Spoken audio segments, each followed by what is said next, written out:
আমরা একটা প্রেস কনফারেন্সে বলেছিলাম আপনাদেরকে আমরা এডুকেশন ডিপার্টমেন্ট বা এডুকেশন চালু করব এবং ক্রিকেট খেলাটা যাতে আরও পরিচ্ছন্ন হয়, ভালো করে মানুষ সবাই ক্রিকেট দেখতে পায়, ক্রিকেট শিখতে পায়।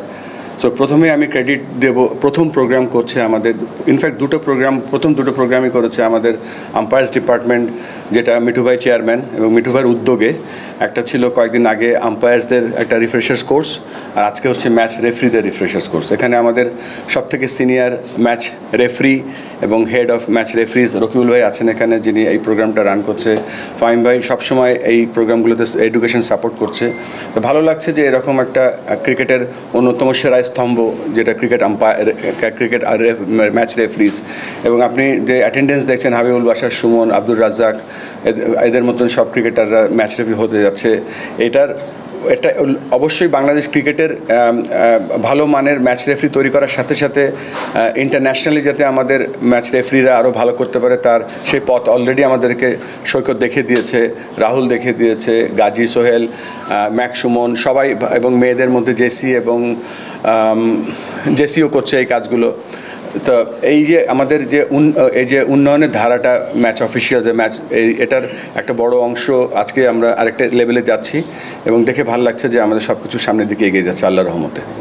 আর আমি যেহেতু আইসিসি যখন চাকরি করতাম তখন যত রিজিওনাল টুর্নামেন্টগুলো খেলা হতো আইসিসির পাথওয়েগুলো, সেখানে রাহুল এবং শিপার ভাই এবং আমাদের আম্পায়াররা যেত, সেখানে দেখেছি তাদের যে ফিডব্যাকগুলো দেওয়া হতো আইসিসিতে, এবং সেগুলো ক্রিকেট অপারেশনসে গেলেও আমার সাথে শেয়ার করতো। দে আর ডুইং এক্সট্রিমলি ওয়েল এবং খুব ভালো করতো এবং করেছে। তবে রাহুল এবং শিপার ভাই দুজনই ভালো করছে, তবে রাহুলের যেটা নেক্সট স্টেজে যাওয়ার যে জায়গাটা, সেটা সম্পূর্ণ ক্রিকেট অপারেশন আইসিসির উপর নির্ভর করছে। ট্রিপল সেঞ্চুরিটা শুধু এটা আমাদের বাংলাদেশের প্রোগ্রাম, আফগানিস্তানের প্রোগ্রাম না। তো আফগানিস্তানে যেটা যেহেতু আমরা আইসিসিতে কাজ করতাম এবং আফগানিস্তানের ডোমেস্টিক ক্রিকেটে আমরা ইন্টারফেয়ার করতাম না, তবে তারা আমাদের কাছে এসে তারা জানতে চাইতো যে কীভাবে একটা এমার্জিং টিম, কীভাবে একটা হাই পারফরমেন্স টিম, মেনলি আমি হাই পারফরমেন্স টিমকে হেল্প করতাম, এবং কীভাবে হাই পারফরমেন্স থেকে ন্যাশনাল টিমে যাবে। সেখানে তাদের সিলেকশনে একটু ক্রাইটেরিয়া ছিল, যেটা আপনি মেনশন করলেন।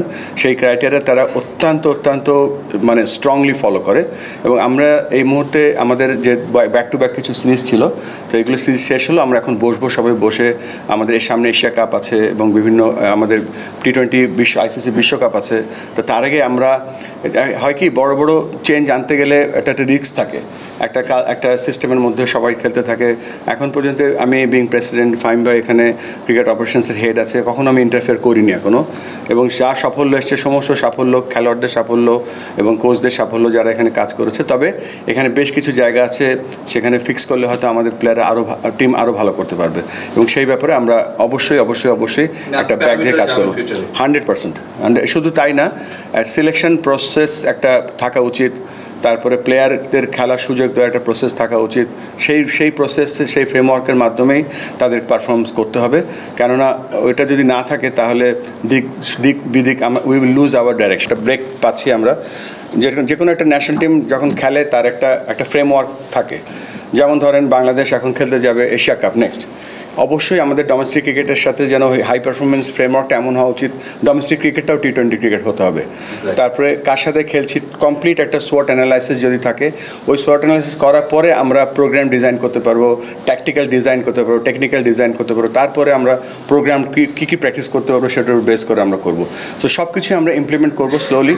অনেক কিছু এখন চলছে, বাট ডেফিনেটলি আমরা ফাহিম ভাইয়ের সাথে আমি একমত যে কম্পিটিটিভনেস সবসময় থাকবে বিফোর এনি বিগ ইভেন্টস। এই সাহস করে এগিয়ে যাওয়া, এইসব বড় প্রজেক্ট ইনক্লুড করা, আমি সমস্ত কৃতিত্বটা আবারও মিঠু ভাইকে দিতে চাই। শুধু তিনি কিন্তু যুদ্ধ করে, কিন্তু কীভাবে ম্যাচ রেফারি বা আম্পায়ারদের রেনুমিনেশন বা রেসপেক্টটা কীভাবে আরও বাড়ানো যায়, এবং সেটা প্রক্রিয়াধীন আছে, এবং আমি শিওর যে এটা এমন একটা জায়গায় যাবে যেন তারা এটা পেশা হিসাবে নিতে পারে।